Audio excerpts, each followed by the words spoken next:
मैंने बात कही, कुल मिलाकर खटास को खत्म कीजिए। क्या कीजिए? खटास को खत्म कीजिए। छोटा मोटा माहौल बन भी जाए ना, उसे प्रेम से, शांति से, मुस्कान से, आनंद से उसको मिटाने की, समेटने की कोशिश कीजिए। बात को जितना आप बढ़ाएंगे ना, वो बढ़ती जाएगी, और जितना आप समेटने की कोशिश करेंगे, इधर से सॉरी कह दो, इधर से सॉरी कह दो। देखो, अगर आप देख लो, आपके ऐसे कोई भाई भाई हैं जिनमें आपस में बोलचाल नहीं हो, गुस्से में आदमी पहला काम करता है, वैर की गांठ बांधता है। क्या करता है?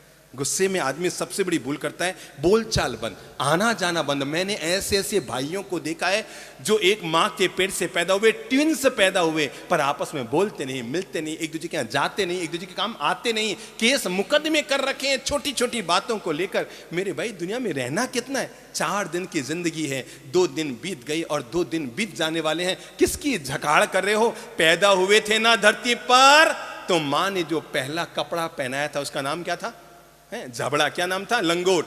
माँ ने जो पहला कपड़ा पहनाया वो था लंगोट, और मरने के बाद जो लोग अंतिम कपड़ा ओढ़ाएंगे उसका नाम है कफन। देखो तो सही, आदमी जब पैदा होता है तो शरीर पर सबसे पहले लंगोट पहनाई जाती है, पर लंगोट में कोई जेब नहीं होता। आदमी जब मरता है तो अंत में कफन ओढ़ाया जाता है, कफन में कोई जेब नहीं होता। पर आदमी की हालत देखो, बचपन में लंगोट में जेब नहीं था, मरने पर कफन में जेब नहीं था, पर जिंदगी भर आदमी जेब ही जेब भरता रह गया। बस जीवन का कोई निस्तार न कर पाया, जीवन का कोई कायाकल्प न कर पाया, जीवन का कोई उद्धार नहीं कर पाया। तो मैंने पहला अनुरोध आप लोगों से किया, अपने घर में इस तरह का माहौल बनाओ। देख लो, आज ही निर्णय कर लो। अगर आपके किसी भाई के साथ बोलचाल बंद है, मेरे भाई, बाकी सब चीजें यही रह जाएगी।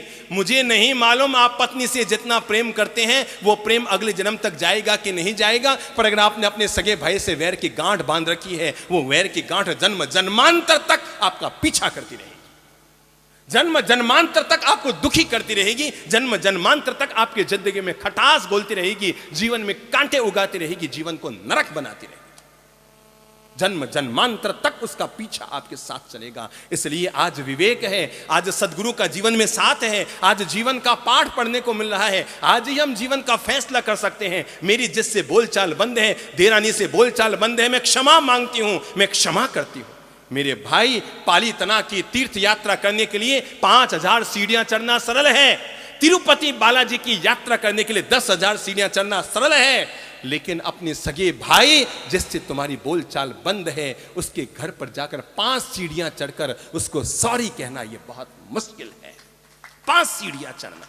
और सच्ची तीर्थ यात्रा आदमी की तब नहीं होती जब वो 5000 सीढ़ियां चढ़कर किसी तीर्थ की वंदना करता है। सच्ची जीवन की यात्रा इंसान की तब होती है जब अपने सगे भाई से अगर बोलचाल बंद है, उसके घर जाता है। याद रखना, आप उम्र में बड़े हैं कि छोटे हैं, कोई दिक्कत नहीं। और ये भी मत समझना कि अगर आप सॉरी कहते हैं तो इसका मतलब आप गलत हैं।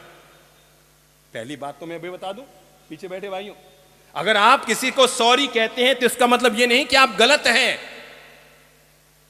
अगर आप सही होकर भी दूसरे को सॉरी कहते हैं, इसका मतलब यह है कि आप रिश्तों को निभाना जानते हैं। अगर आप जेठानी होकर आपको पता है कि गलती देरानी ने की, फिर भी आप मामले को समेटने के लिए अपनी तरफ से सॉरी कहते हैं। अगर आपको पता है कि गलती बहू ने की और वो अभी भी अकड़ रही है, फिर भी आप घर में मिठास और प्रेम घोलने के लिए, नरक बनते हुए, कांटे बनते हुए घर को वापस स्वर्ग सरीखा बनाने के लिए, सासू मां, अगर आप सॉरी कहते हैं, इसका मतलब ये नहीं कि आप छोटी और गलत हैं, इसका मतलब यह है कि आप रिश्तों को निभाना जानते हैं। आप जानते हैं कि घर में बड़ा किसको कहा जाता है? जो बड़ा बनकर रहे वो बड़ा नहीं, जो बड़ा बनकर रहे घर में वो बड़ा नहीं। घर में बड़ा वो होता है जो वक्त आने पर घर को एक रखने के लिए अपना बड़प्पन दिखाता है।